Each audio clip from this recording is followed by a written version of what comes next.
முதல்ல என்ன மேட்ருன்னு சொல்லு. நே, ஒரு பொம்பளை ஒருத்தனை ஆம்பளை நிரூபிக்க 10 மாதம் சுமந்த ஒரு பிள்ளைய பெற்றா.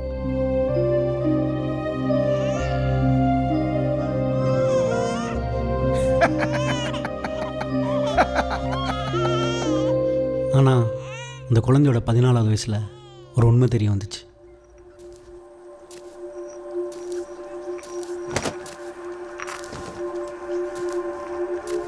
வா இசாத், எப்படி நல்லா இருக்கிற? இருக்கேன் அங்கிள். கிளம்பிட்டானாமா? கிளம்பிட்டு இருக்காங்க. டேய், இவ்வளோ நேரமா? டேய் ரமேஷ், அங்கிள் இந்த வாரேம்மா. சொல்றா, ரமேஷ் கொஞ்ச நாளாக சரியில்லை. என்னடா சொல்ற? அவன் பேக்கில் கேர்ள்ஸ் யூஸ் பண்ணுற திங்ஸ்லாம் இருந்துச்சு. பொட்டு, வளையல், இந்த இதெல்லாம் இருந்துச்சு. நான் என்னடா இதெல்லாம் கேட்டதுக்கு ஒன்றும் இல்லைன்னு சொல்லிட்டேன் அங்கிள். என் மேலே ப்ராமிஸ் பண்ணி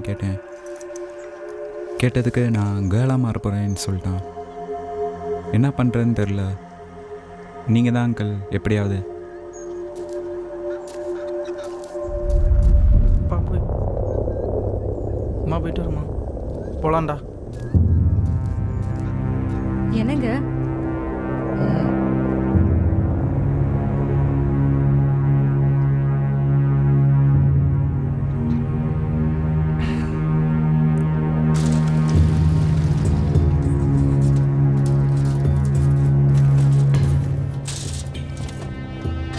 நே வீரபாண்டியா வந்திருக்காப்லண்ணே. இங்கே இரு. ஐயா என்னங்க எவ்வளோ தூரம் சொல்லியிருந்தா நானே வந்திருப்பேன்ல. என்ன தம்பி வந்திருக்காப்புல, எதுவும் பிரச்சனைங்களா? செல்வம், ஆம்பளை பிள்ளைய பிறந்திருந்தா பங்களா கட்டி கொடுத்துருப்பேன். பொம்பளை பிள்ளைய பிறந்திருந்தா ஓலை கட்டு சொல்லியிருப்பேன். ரெண்டுக்கு நடுவில் பிறந்துருச்சு.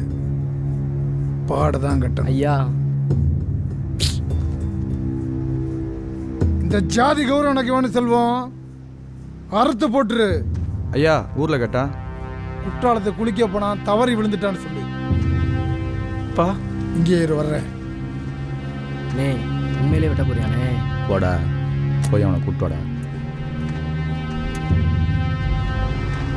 மாமா கூப்பிட்டாரு, வாங்க. என்னம்மா கத்தியெல்லாம் எடுத்துட்டு வர? பயமா இருக்குமாம்மா? பா காப்பாற்றுவேன் நினச்சி தானே போய் சொன்னேன். ஆனால் கூப்பிட்டு போய் கரூர் பையன் நினைக்கல. செத்தவனுக்கு இவங்களுக்கு என்ன சம்பந்தம்? செத்தவனை திருப்பி பார்த்தேனே பாரில் 10 வருஷம் கழிச்சு.